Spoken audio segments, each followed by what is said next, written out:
Terima kasih worship team yang sudah mengiringi. Saudara, mari buka firman Tuhan, saya gak punya banyak waktu. Kalau saudara ada yang sembuhkan malam hari ini, ada pesan yang disampaikan dan itu terjadi, Anda alami terobosan, saksikan kepada kepemimpinan di dalam gereja saudara. Sebab setiap kali saudara mengalami terobosan yang kau alami, akan juga menjadi berkat untuk membawa terobosan di dalam kehidupan orang-orang yang lainnya. Amin. Berapa banyak dari saudara yang percaya Anda terima sesuatu yang baru pada malam hari ini, lambaikan tangan saudara. Mari buka sama-sama dari Lukas pasal yang kedua. Saya mengucap syukur untuk kesempatan yang diberikan oleh Persekutuan Doa Immanuel, Bapak Gembala, Pastor Nathanael yang belum pernah saya temui sebelumnya. Pastor Nathan ya namanya ya. Pastor Nathan yang saya belum pernah ketemui. Dan juga untuk GBI Gajah Mada, terima kasih untuk kesempatan dan undangannya. Bapak Fauzi juga yang sebagai ketua atau dari PIC, ya, Person in Charge dari Persekutuan Doa Immanuel. Terima kasih untuk kesempatannya boleh melayani saudara. Buka Lukas pasal yang kedua. Saya berdoa kalau Anda datang ke dalam rumah Tuhan, expect something. Jangan cuma datang ikut rutinitas ibadah. Kita ngomongnya orang-orang percaya, sebetulnya kita gak percaya dengan apa yang kita imani loh. Itu sangat menyedihkan. Akhirnya banyak gereja, Anda hanya mengalir dengan rundown. Anda datang kayak kanebo kering, Anda pulang kayak kanebo kering. Gak ada gunanya. Tapi if you come to the presence of God, jangan sampai kita terlalu familiar. Karena kita udah pelayanan ribuan tahun. Jadi kita udah terbiasa dengan didatangi pendeta. Kita terbiasa dengan ibadah. Saudara dan saya lupa untuk punya hati yang penuh dengan ekspektasi. Tapi saya berdoa kalau hati saudara mau terbuka, Tuhan masih bekerja, Dia belum berhenti bekerja. Dan Alkitab berkata barang siapa haus dan lapar akan Tuhan, pasti akan selalu dipuaskan. Yang mengerti katakan amin. Saudara, Lukas pasal yang kedua, ayat yang pertama saya akan mulai di tempat ini. Saya mau bicara pada malam hari ini, bahwa saya percaya kedatangan Kristus untuk kali yang kedua itu akan tiba dengan segera. Dan orang-orang percaya saudara dan saya yang hidup di dalam masa sebelum kedatangan Kristus untuk kali yang kedua. Saudara dan saya adalah orang-orang yang ditetapkan Tuhan untuk mempersiapkan kedatangan Kristus. Kalau setiap tahun saudara hanya merayakan Natal, hanya memperingati kelahiran Tuhan Yesus, nggak ada gunanya. Karena Tuhan Yesus tidak akan datang lagi sebagai seorang bayi. Dia akan datang sebagai raja di atas segala raja, Tuhan yang memerintah, Tuhan yang menghakimi. Orang-orang yang sungguh-sungguh menghargai kelahiran Yesus ke dalam dunia ini menjadi juru selamat dunia. Mati di atas kayu salib, bangkit pada hari yang ketiga, terangkat ke sorga. Orang-orang yang sungguh-sungguh menghargai kelahiran Tuhan Yesus adalah orang-orang yang mempersiapkan diri untuk kedatangan Tuhan untuk kali yang kedua. Saya percaya saudara dan saya diperuntukkan oleh Tuhan bukan hanya untuk menjadi penonton dari kegerakan Tuhan, tapi di dalam generasi, di dalam musim dan masa di mana Tuhan mempercayakan saudara untuk hidup di dalam masa yang seperti ini. Saudara dan saya adalah pilihan Tuhan untuk bekerja sama dengan sorga supaya nyata kerajaannya datang di bumi dan terjadi kehendaknya seperti di dalam sorga. Yang percaya katakan amin. Tuhan mau hadir dalam hidupmu, Tuhan mau nyatakan kuasanya dalam hidupmu. Dan saya percaya orang percaya yang sudah dilahirkan kembali di dalam Kristus Yesus, saudara dan saya dibawa di dalam perjalanan menjadi dewasa segambar serupa dengan Kristus Yesus. Karena saudara dan saya bukan hanya menjadi penghuni-penghuni sorga, tapi Tuhan berkehendak supaya kita memerintah bersama yang empunya sorga. Yang mengerti katakan amin. Saudara, waktu Yesus Kristus lahir ke dalam dunia ini, ada sekelompok orang yang pertama-tama dipercaya untuk mendengar berita tentang kedatangan Mesias yang datang untuk menghapus dosa manusia. Dan yang diberitakan berita keselamatan dan berita sukacita akan kelahiran Tuhan Yesus disampaikan kepada para gembala. Katakan sama-sama dengan saya, para gembala. Judul khotbah saya pada malam hari ini adalah hati seorang gembala. Saya percaya para gembala adalah gambaran orang-orang percaya yang dicari oleh Tuhan, yang mana Tuhan akan mempercayakan pesan. Sebab setiap orang percaya yang lahir baru, saudara dipercaya untuk melakukan perintah agung dan amanat agung. Amanat agung adalah Injil kerajaan, pesan akan kerajaan Allah. Bukan hanya tentang kedatangan Kristus sebagai juru selamat, tapi Injil kerajaan bicara tentang kedatangan Kristus untuk datang untuk kali yang kedua, memerintah sebagai raja di atas segala raja. Sehingga semua lutut harus bertekuk lutut, semua lidah harus mengaku bahwa tidak ada yang lain selain Yesus Kristus. Yang mengerti katakan amin. Dan saya percaya kalau Tuhan memilih para gembala pada kedatangan yang pertama, Tuhan sedang mencari orang-orang yang punya hati gembala. Saudara, pesan ini saya terima pada masa Natal tahun ini. Satu hari anak saya yang paling besar, umurnya 3 tahun, bulan Desember ini 11 bulan. Dia mau umur 4 tahun bulan Januari mendatang. Istri saya dan saya mengajarkan anak saya sedang mencoba menghafal Mazmur 23 ayat yang pertama. Tuhan adalah gembalaku, maka takkan kekurangan aku. Tapi saya belajar dan saya ajarkan kepada anak saya di bahasa Inggrisnya Psalm 23 verse 1. For the Lord is my shepherd, I shall not want. Kalau di bahasa Indonesianya berkata bahwa Tuhan adalah gembalaku, takkan kekurangan aku. Tapi kalau di bahasa Inggrisnya, for the Lord is my shepherd, karena Tuhan adalah gembalaku, I shall not want. Saya nggak mau apa-apa, saya tidak memerlukan apa-apa, saya tidak mau meminta apa-apa. Nah, waktu anak saya pagi-pagi, dia sedang di kamarnya baru bangun saudara. Dia tiba-tiba mencoba menghafalkan Mazmur 23 ayat yang pertama di bahasa Inggrisnya. Kalau di bahasa Inggrisnya tadi saya katakan for the Lord is my shepherd, I shall not want. Anak saya tiba-tiba berkata seperti ini, the Lord is my shepherd, give me what I want. Nah, itu salah terjemahannya saudara. Jadi bukannya dia berkata Tuhan adalah gembalaku, aku gak mau apa-apa. Dia berkata karena Tuhan adalah gembalaku, berikan kepadaku apa yang aku mau. Dan tiba-tiba Tuhan bicara kepada saya seringkali karena kita menjadikan Kristus adalah gembala kita. Tapi mentalitas kita bukan karena dia adalah gembalaku, aku tidak kekurangan suatu apapun. Kita memperlakukan Tuhan karena dia gembala kita. Kita semena-mena minta Tuhan memuaskan yang kita mau. Saudara dan saya harus sadar kalau dia datang sebagai gembala dan kita adalah domba. Anda perhatikan baik-baik Mazmur 23 yang pertama sampai yang ke-6. Itu adalah jalan di mana Raja Daud belajar untuk mengenali sang gembala. Bukan karena Daud meminta apa yang dia ingini. Tapi Daud belajar mengerti hati Tuhan. Dan seorang yang menuliskan Mazmur 23 diubahkan oleh Tuhan menjadi gembala bagi umatnya Israel. Waktu Israel kocar-kacir, waktu Israel membutuhkan pimpinan, waktu Israel kehilangan identitas dan jati diri mereka sebagai seorang bangsa, Tuhan tempatkan seseorang yang namanya Daud. Kenapa dia jadi pemimpin atas bangsa Israel? Karena dia tangkap hati Tuhan yang dia sembah. Saya percaya saudara dan saya adalah orang-orang yang dicari oleh Tuhan yang harus punya hati seorang gembala. Gembala bukan bicara tentang posisi. Gembala bukan bicara tentang titel. Gembala bukan hanya karena kamu duduk di depan. Tapi karena saudara gembala hanya karena punya posisi. Tapi kamu gak bisa berfungsi. Kamu gak tahu bagaimana melepaskan yang terbelenggu. Kamu hanya menduduki posisi gembala, tapi kamu gak tahu jati diri gembala itu seperti apa. Kalau sekarang gembala di gereja yang duduknya paling depan, yang duduknya paling mewah, duduknya yang paling terhormat. Kalau di zaman kelahiran Yesus, gembala ada posisi yang tidak diinginkan oleh orang. Sebab itu bukan posisi yang kelihatannya bergengsi. Bukan posisi yang kelihatannya wow. Kalau sekarang pendeta di gereja, kita malah kelihatan yang paling wow. Yang Tuhan cari bukan gembala yang tipe cap kaplang seperti itu. Tapi yang Tuhan cari adalah orang-orang yang punya hati gembala. Apa yang dimaksud dengan hati gembala? Saudara dan saya harus sadar kedatangan Kristus, tolong ayatnya ditampilkan, Lukas 2 ayat yang pertama. Kelahiran Kristus ke dalam dunia ini bukan dalam keadaan yang baik-baik saja loh. Keadaan dunia Alkitab katakan akan semakin morat-marit. Keadaan dunia akan semakin menuju kehancurannya. Jadi gereja tidak akan diluputkan dari masa sukar. Gereja tidak akan diluputkan dari masa yang gak enak. Alkitab berkata pada waktu itu Kaisar Agustus mengeluarkan suatu perintah. Menyuruh mendaftarkan semua orang di seluruh dunia. Persis kayak COVID-19. Negara seperti Singapura Anda gak bisa keluar dari rumah.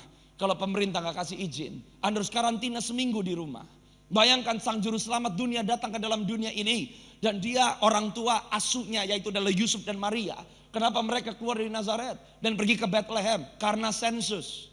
Bayangkan sang pencipta langit, bumi dan semua yang ada di dalamnya. Tempat kelahirannya diatur sama sensus loh.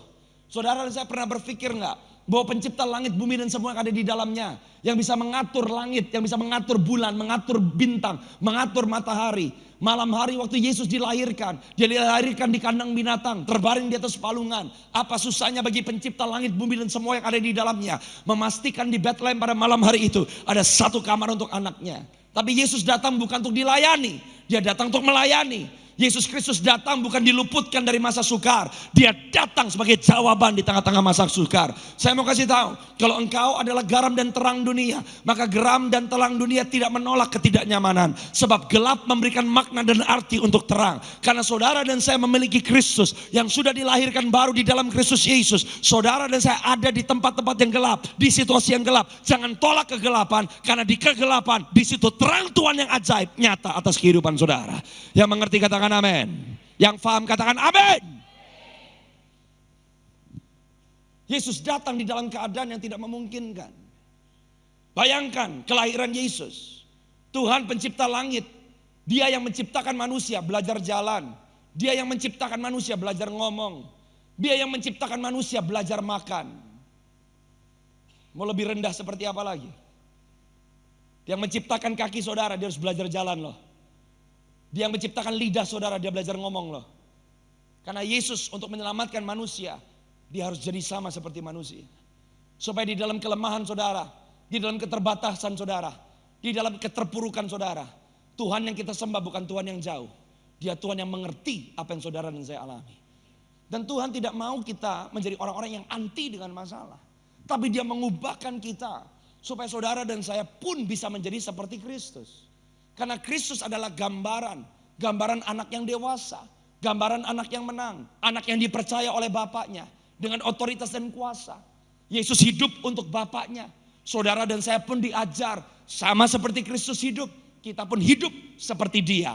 Kenapa? Supaya waktu Kristus dimuliakan, saudara dan saya pun dimuliakan bersama-sama dengan dia. Yang mau katakan amin.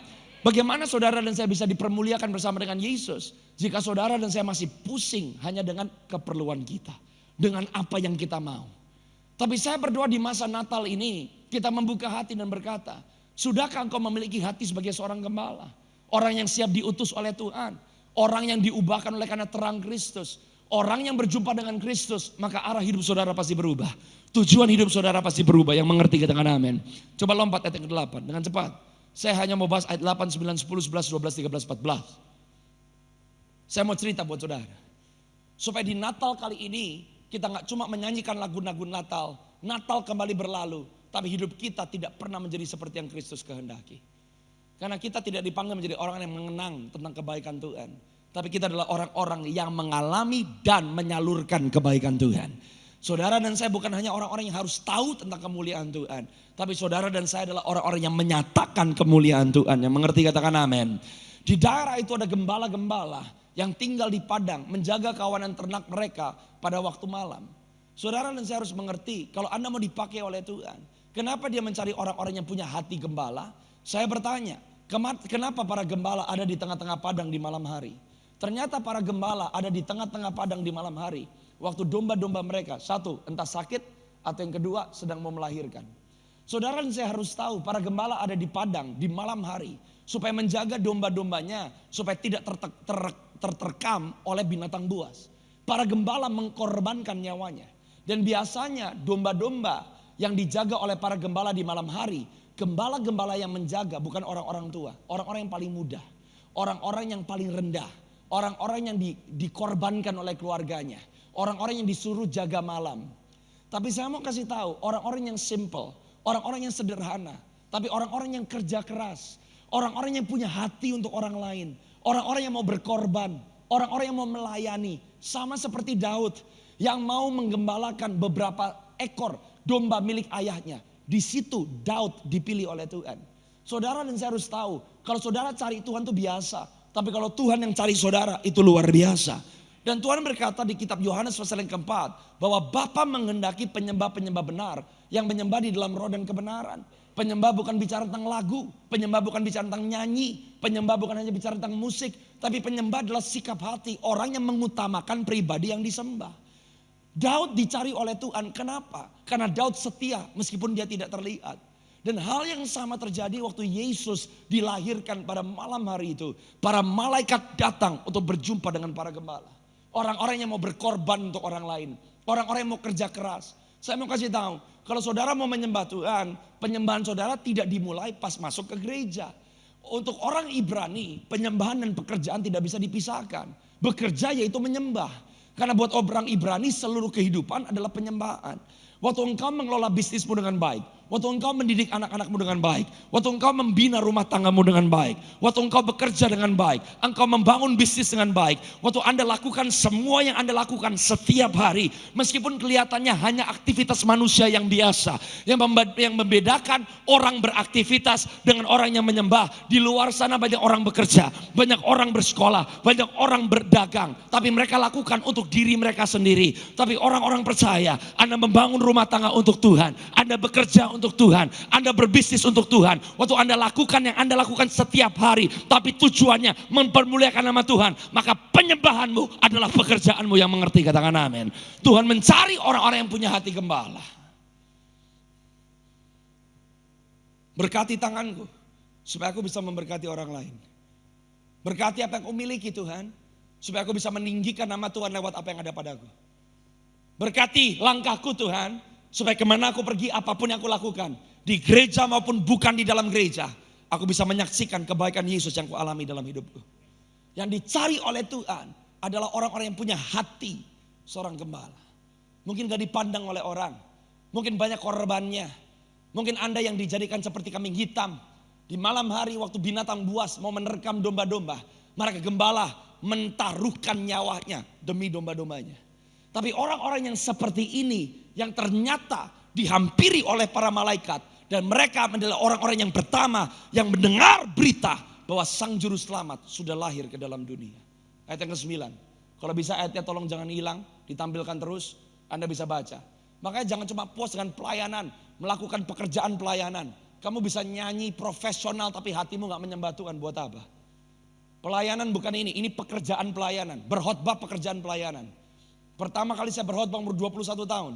Saya mendapatkan sebuah penglihatan sebelum saya naik mimbar pertama kali. Yesus menunjukkan telunjuknya di depan muka saya. Dan dia berkata, kamu bisa masuk neraka dalam keadaan berkhotbah. Karena ini fungsi, bukan penyembahan saya. Bagaimana saya hidup di hadapan Tuhan. That's worship. Sekarang banyak orang melakukan pekerjaan pelayanan, tapi kamu gak melayani Tuhan kok. Mau nyanyi gak persiapan, hanya latihan doang, makanya no presence of God. Lah bedanya di gereja nyanyi sama di diskotik apa? Hanya lagunya dan tempatnya. Kalau Anda menyembah Tuhan, the presence must come. Tapi gereja sekarang udah gak peduli sama hadirat Tuhan. Yang penting run down. Tiba-tiba. Kalau Tuhan mau hampiri hidupmu tiba-tiba. Berdirilah seorang malaikat di dekat mereka. Dan kemuliaan Tuhan bersinar meliputi mereka. Dan mereka sangat apa saudara? Orang yang punya hati gembala, kamu hidup takut akan Tuhan. Kamu lebih takut Tuhan daripada takut mati. Kamu lebih takut Tuhan daripada takut kere. Kamu lebih takut Tuhan daripada takut dikecewakan orang. Kamu lebih takut Tuhan daripada takut gagal. Saya mau kasih tahu, tidak ada satupun manusia yang lepas dari namanya rasa takut. Sebab rasa takut itu respon hati. Anda tidak akan pernah baca di Alkitab diajarkan fearless atau tidak boleh takut atau tidak bisa takut. Orang lahir baru tidak berubah menjadi orang yang tidak takut. Anda tidak akan pernah baca kata fearless atau tidak boleh takut. Tapi Alkitab diulang ratusan kali. Apa yang Tuhan katakan? Jangan takut. Itu keputusan. Kalau saudara dan saya lebih takut Tuhan, maka semua ketakutan yang lain tunduk kepada takut akan Tuhan. Makanya Amsal berkata takut akan Tuhan adalah permulaan segala hikmat. Takut akan Tuhan membuat hidup orang itu terarah. Jadi gak ada orang yang sebetul-betul tunduk takut akan Tuhan, tapi kamu gak bisa dengar suara Tuhan. Gak ada orang yang takut akan Tuhan, tapi kamu gak tahu melangkah kemana. Takut akan Tuhan adalah pintu gerbang Anda berjalan dalam kehendak Tuhan. Yang pertama dialami oleh para gembala. Waktu kemuliaan Tuhan turun atas mereka, takut akan Tuhan. Ayat yang ke-10. Pertama kali yang keluar dari mulut para malaikat. Lalu kata malaikat itu kepada mereka, jangan takut. Look at that. Tuhan lagi cari orang-orang yang seperti para gembala. Yang mau menang melawan ketakutan. Yang mau menang melawan logika kita yang merasa apa yang mungkin, apa yang gak mungkin. Maukah engkau menjadi orang-orang yang beriman di akhir zaman ini? Apapun yang firman katakan itu realita hidupmu loh. Bahkan Alkitab berkata yang belum pernah kamu lihat dengan matamu, yang belum pernah kamu dengar dengan telingamu, yang belum pernah timbul dalam hatimu, itu yang Tuhan mau lakukan lewat kehidupan saudara. Jangan takut, Sebab sesungguhnya aku memberitahukan kepadamu apa saudara? Kesukaan besar. Bahasa Inggrisnya lebih simple. Katakan joy. Katakan joy. Joy berbeda dengan happy. Sebab sukacita berbeda dengan kebahagiaan. Apa yang dialami oleh para gembala? Waktu mereka berjumpa dengan Tuhan. Waktu mereka mengalami kemuliaan Tuhan. Mereka sekarang mulai sadar akan keberadaan Tuhan. Akan kebesaran Tuhan. Dan yang mereka terima yang pertama adalah namanya joy. Saudara, sukacita dan bahagia itu sama sekali berbeda. Kalau orang berbahagia, Anda terima jawaban doa baru Anda berbahagia. Anda terima terobosan baru Anda berbahagia. Anda mendapatkan sesuatu dari Tuhan baru Anda berbahagia. Masalahnya 1 Tesalonika 5 berkata, bersukacitalah senantiasa. Berarti di waktu Anda kehilangan Anda tetap bisa bersukacita. Di waktu Anda sedih Anda tetap bisa bersukacita. Di waktu Anda sedang mengalami masalah Anda tetap bisa bersukacita. Pertanyaannya bagaimana manusia bisa tetap bersukacita waktu mengalami keadaan-keadaan yang tidak membahagiaan. Saya belajar satu hal, sebab sukacita bukan kita yang bahagia, tapi sukacita waktu Tuhan yang bahagia. Kenapa Anda dan saya tetap bisa bersukacita?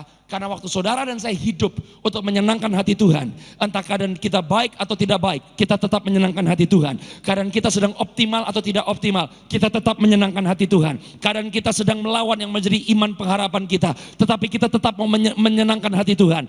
Waktu Tuhan disenangkan, maka sukacita Tuhan menjadi kekuatan buat kehidupan saudara dan saya. Waktu saudara dan saya belajar hidup untuk Tuhan, untuk apa yang menyenangkan hati Tuhan, the joy of the Lord menjadi kekuatan bagi saudara dan saya. Malam hari itu, para gembala menerima sukacita besar. Kenapa? Sesuatu berbeda, sesuatu berubah. Mereka sekarang tahu ada sesuatu yang lebih besar dari hanya hidup mereka. Sesuatu yang lebih besar dari hanya pekerjaan mereka. Sesuatu yang lebih besar dari apa yang mereka ketahui. Waktu saudara dan saya mau belajar, punya hati seorang gembala, menjadikan Kristus tujuan hidup saudara. Di dalam keadaan apapun, sukacita Tuhan jadi kekuatan buat saudara. Tuhan gak pernah luputin kita dari masa sukar. Tuhan gak pernah lepasin kita dari krisis. Jadi kalau dunia ngelewatin krisis, gereja juga ngeliatin krisis gak? Iya. Bedanya apa? Saudara disertai di tengah-tengah krisis dan kita keluar dari krisis sebagai pemenang. Di tengah-tengah krisis, buat orang yang tidak mengenal Tuhan, mereka tahu ada pengharapan, mereka tahu ada jalan keluar, mereka tahu ada sukacita lewat orang percaya yang memodelkan realita kerajaan surga. Yang mengerti katakan amin saudara. Sukacita besar bagi seluruh bangsa. Ayat yang ke-11. Alkitab berkata, hari ini telah lahir bagimu. Siapa saudara? Katakan juru selamat. Katakan Kristus. Katakan Tuhan. Berapa banyak di sini yang mau masuk ke neraka? Tolong angkat tangan. Tidak ada orang yang menolak Yesus sebagai juru selamat. Tapi orang yang menerima Yesus sebagai juru selamat belum tentu mau menerima Yesus sebagai Tuhan. Saya tanya, ada yang mau binasa? Nggak mungkin ada. Semuanya mau lepas dari neraka. Tapi yang lahir bukan cuma juru selamat, namanya Kristus. Kristus artinya apa? Yang diurapi. Kita sebutannya apa? Kristen, pengikut yang diurapi. Kalau sang juru selamatmu adalah yang diurapi, kenapa hidupmu gak penuh urapan?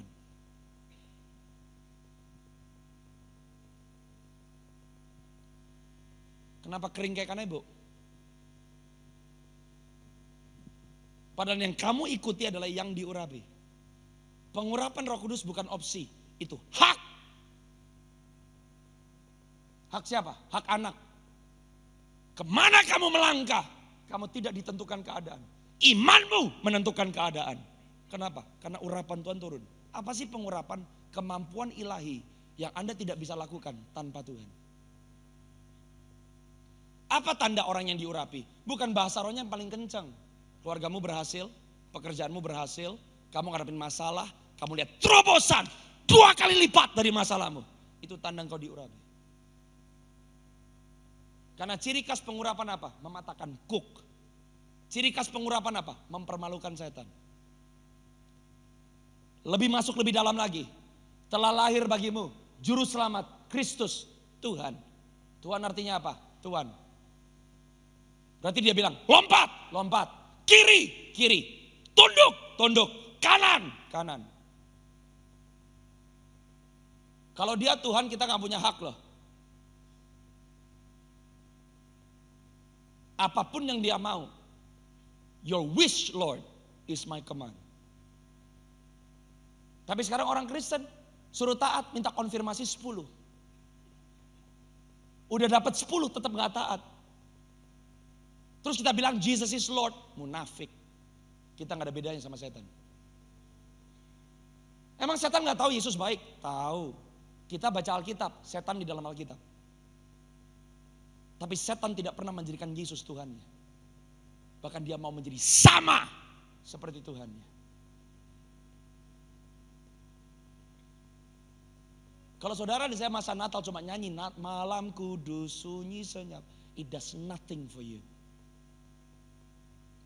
Tapi kalau dia lahir buat engkau, tahu gak kenapa dia lahir buat kita? Siapa kita sejatinya di dalam Kristus? Ayat 12. Dan inilah tandanya bagimu. Kamu akan menjumpai seorang bayi dibungkus dengan lampin dan terbaling di dalam palungan. Saudara tahu kalau hidupmu diurapi, kalau hidupmu mau melakukan yang Tuhan mau, Tuhan selalu punya pesan yang tepat untuk waktu yang tepat. The moment para malaikat berkata di atas palungan, para gembala langsung tahu palungan itu apa. Kalau para gembala, bukan para malaikat tidak bicara kepada gembala. Para malaikat ngomong sama arsitek. Kalau para malaikat ngomong dengan orang-orang yang punya profesi yang tidak bersentuhan dengan yang namanya ternak. Mereka nggak tahu palungan itu apa. Saya mau kasih tahu untuk Tuhan melawat generasimu. Untuk Tuhan melawat bangsa ini. Untuk Tuhan melawat keluargamu. Untuk Tuhan melawat anak-anakmu. Untuk Tuhan melawat cucu-cucumu. Tuhan punya pesan yang tepat untuk waktu yang tepat. Karena hidupmu adalah pilihan. Tuhan gak lagi garu-garu kepala bagaimana menyelesaikan masalah keluargamu. Tuhan lagi gak garu-garu kepala bagaimana menyelamatkan generasimu. Tuhan lagi gak garu-garu kepala bagaimana cara menyelamatkan kota Semarang. He knows. Tapi dia lagi cari orang-orang yang punya hati gembala. So you can carry the right message. Anda perhatikan. Para malaikat tidak pernah menyuruh para gembala untuk pergi ke Bethlehem dan menjumpai Yesus. Setelah para malaikat pergi, para gembala berkata, marilah kita ke Bethlehem. Orang yang berjumpa dengan Yesus, dan Anda punya hati gembala, saudara dan saya melakukan kehendak Bapa tanpa disuruh. Kenapa? Karena itu tujuan hidupmu yang baru. Di akhir zaman udah bukan masalah Anda bisa taat atau gak bisa taat. Orang Kristen yang tidak bisa taat, yang tidak bisa dengar suara Tuhan, Anda pasti kalah di akhir zaman. Pertanyaannya bukan bisa taat atau tidak bisa taat. Berapa cepat Anda mau taat? Makanya orang Kristen harus jadi dewasa. Jangan 10 tahun di gereja. Doain orang sakit tetap gak bisa. Tetap ngemis. Kamu bukan pengemis kok. Kamu tebusan Kristus. Anak Allah. Jadi sebetulnya ada gak di dalam gereja tipe jemaat yang cuma duduk. Dicekokin sama khotbah. Dicekokin sama lagu kayak tadi. Gak ada. Yang membedakan cuma pekerjaan pelayanan. Tapi dimanapun saudara berada, lewat kehidupanmu, Anda aktif menyatakan kuasa dan kemuliaan Tuhan. Kenapa? Karena Kristus yang ada di dalam pendeta, dengan Kristus yang di dalam non pendeta, tetap sama. Orang-orang sederhana, they got the message. Dan mereka berkata, mari kita berangkat ke Bethlehem. 2 ayat terakhir, 13. Dan tiba-tiba, katakan sama-sama dengan saya tiba-tiba. Tampaklah bersama-sama dengan malaikat itu sejumlah besar bala tentara sorga yang memuji Allah. Orang-orang yang punya hati gembala. Orang-orang yang mau jadi utus oleh Tuhan.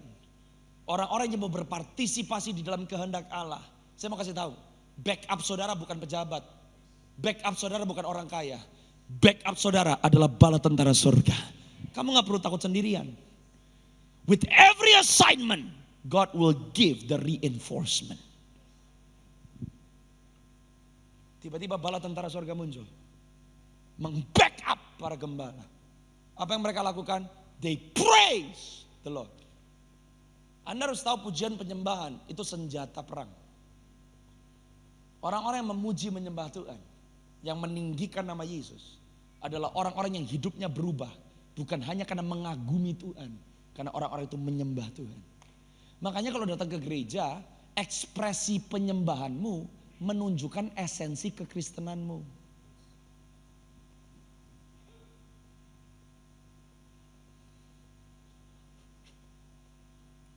Kenapa banyak orang datang ke gereja kalau nyanyi nggak mood?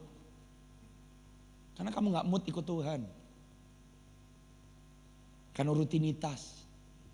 Karena lahir di keluarga Kristen. Buat apa? Buang waktu. Makanya kita orang beriman, bukan orang beragama. Kalau agama fokusnya ke acara, agama fokusnya kegiatan. Tapi kalau iman, pengenalan akan seorang pribadi. That's Christianity. Para gembala berubah destiny-nya. Mereka di backup oleh surga. Mereka melangkah maju. Saudara tahu kita gak pernah baca para gembala jadi apa. Dan mereka berakhir jadi siapa. Tapi para gembala adalah orang-orang yang datang ke Maria. Dan para gembala menyampaikan kepada Maria semua yang mereka dengar dari malaikat. Tidak ada manusia lain yang diutus Tuhan untuk bicara kepada Maria tentang destiny Tuhan Yesus. Apa yang malaikat katakan selain para gembala. Anda gak perlu populer untuk melakukan kehendak Tuhan. Saudara gak perlu terkenal untuk melakukan kehendak Tuhan. Saudara gak perlu disorak-sorak melakukan kehendak Tuhan. Para gembala menghidupi fungsi hidup mereka. Mereka datang ke Maria. Lewat mulut mereka Tuhan menyampaikan pesannya kepada ibu asuhnya Tuhan Yesus. Setelah itu Anda gak pernah baca gembala jadi apa. Tapi yang jelas mereka pergi dengan bersuka cita. Orang yang melakukan kehendak Tuhan. Saudara dan saya mungkin bukan jadi orang yang paling kaya di dunia. Saudara dan saya mungkin bukan jadi orang yang paling terkenal di dunia. Tapi orang yang melakukan kehendak Tuhan adalah orang yang paling berbahagia di dalam dunia. Yang mengerti katakan amin. Yang mengerti katakan amin. Jadi adakah satupun dari kita yang terdiskualifikasi? Tidak ada. Natal mengingatkan saudara dan saya bahwa Kristus sudah lahir buat engkau. Tidak ada yang bisa merendahkan engkau. Tidak ada yang bisa melemahkan engkau. Kristus yang ada di dalam saya adalah Kristus yang ada di dalam saudara. Asal hari ini engkau mau berkata, aku mau menghidupi apa yang Kristus sudah menangkan buat aku. Aku mau hidupi apa yang kayu salib sudah menangkan buat aku. Saya tutup di ayat yang ke-14. Alkitab berkata, kemuliaan bagi Allah di tempat yang maha tinggi, damai sejahtera di bumi di antara manusia yang berkenan. Damai sejahtera bukan berarti keadaanmu baik-baik saja. Waktu saya pelajari di bahasa Yunaninya, arti kata damai sejahtera adalah saudara dan saya dijaga, saudara dan saya dilindungi, saudara dan saya disertai di tengah-tengah kekacauan, di tengah-tengah kebisingan, di tengah keadaan yang morat-marit, di tengah-tengah chaos, di tengah-tengah hal-hal yang mengerikan. Damai sejahtera bukan berarti hal-hal yang mengerikan tidak ada. Damai sejahtera bukan berarti hal-hal yang mencekam tidak ada. Tapi damai sejahtera adalah di tengah-tengah kekacauan, di tengah-tengah kebisingan, di tengah-tengah hal-hal yang mengerikan. Saudara dipreservasi oleh Tuhan. Anda dipastikan, Anda diluputkan. Bukan berarti Anda gak lewati, bukan berarti Anda gak jalani. Tapi menjalani masa yang tidak mudah. Anda disertai, Anda dilindungi, Anda dipastikan keluar lebih daripada pemenang. Yang mengerti katakan amin. Orang yang punya damai bukan berarti keadaanmu baik-baik saja. Tapi orang yang punya damai di tengah-tengah keadaan yang tidak baik-baik saja, saudara tetap baik-baik saja. Apakah semua terima damai? Enggak. Hanya manusia yang berkenan. Apa artinya berkenan? Melakukan kehendak Bapa. Berkenan berarti diterima. Berkenan berarti sesuai. Tuhan memberikan kepastian buat saudara dan saya. Keadaan dunia menjelang kedatangan Kristus tidak akan semakin baik. Tapi damai sejahtera, penyertaan Tuhan, perlindungan Tuhan, penyediaan Tuhan tidak pernah lepas dari kehidupan saudara dan saya. Berapa banyak yang mempunyai hati gembala? Angkat tangan. Jadi masa Natal ini gak usah minta hadiah. Jadilah hadiah untuk Tuhan Yesus. Datang kerajaanmu. Jadi kehendakmu. Di dalam dan melalui kehidupanku. Seperti di dalam surga. Dan saya berdoa. Seperti para gembala. Mereka menyaksikan kemuliaan Tuhan. Mereka bawa kabar baik. Satu kehidupan yang saudara dan saya dipercayakan oleh Tuhan. Bertanggungjawabkan dengan baik. Sebab hidup ini bukan hanya kesempatan. Hidup ini adalah kepercayaan. Bukan engkau yang pilih Tuhan, tapi Tuhan yang telah memilih saudara dan saya. Kita dipilih untuk berbuah, berbuah banyak, berbuah sangat banyak. Supaya nama Bapa kita yang di dalam surga yang dipermuliakan. Kalau saudara dan saya hidup untuk melakukan kehendak Bapa, maka siapa yang bertanggung jawab untuk kebutuhan saudara? Tuhan. Siapa yang bertanggung jawab untuk keamanan saudara? Tuhan. Siapa yang bertanggung jawab untuk kesehatan saudara? Sebab keberhasilanmu bukan mempertaruhkan namamu sendiri. Keberhasilanmu mempertaruhkan nama Yesus yang ada di dalam hidupmu. Biarlah Tuhan yang bertanggung jawab atas kehidupan saudara dan saya. Tapi jadilah orang-orang yang bertanggung jawab untuk apa yang ada di dalam hati Tuhan Yesus. Saudara datang, saudara hidup bukan untuk dilayani. Sama seperti Kristus datang bukan untuk dilayani, tapi untuk melayani. Saudara adalah gembala. Coba lihat kiri kanan, katakan kamu adalah gembala. Lakukan bagianmu. Permuliakan nama Bapakmu yang ada di dalam surga. Amin. Berdiri semuanya dalam hadirat Tuhan.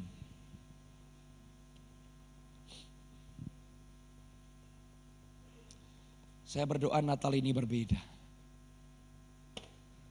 Tuhan Yesus terlalu baik. Saudara sadar bahwa saudara tidak berjalan dari kekalahan kepada kemenangan. Saudara berjalan dari kemenangan kepada kemenangan. Salib bukan tujuan. Salib itu titik awal. Kita sedang tidak menuju salib. Kita beranjak dari salib. Kemenangan Kristus adalah titik awal. Jadi Anda sedang berjalan dari mana? Dari kekalahan? Bukan. Dari kemenangan. Dari kemenangan kepada kemenangan. Luar biasa gak saudara?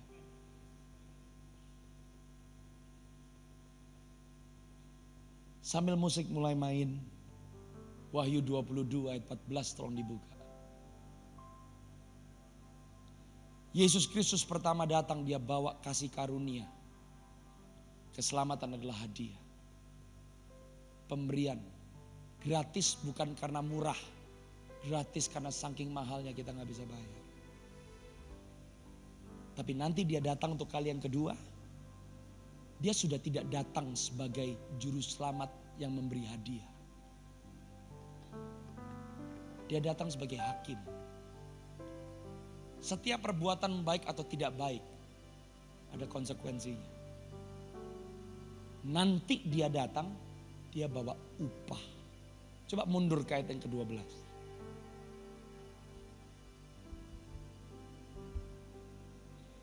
Sesungguhnya aku datang segera dan aku membawa upah. Upah bukan hadiah. Upah itu reward. Anda mau medali? Juara 1. Anda mau digaji? Kerja. Makanya Paulus berkata, kita tuh di gelanggang pertandingan. Untuk membalaskan kepada setiap orang menurut perbuatannya. Saudara dan saya mulai karena udah terima hadiah. Apa yang menanti kita? Upah. Upah.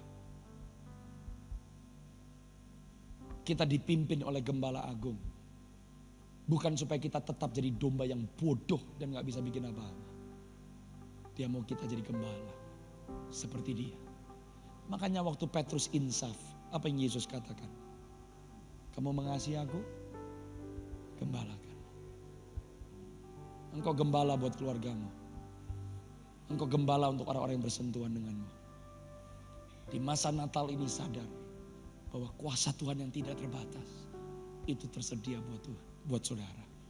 Asal engkau percaya siapa engkau di dalam Kristus. Amin.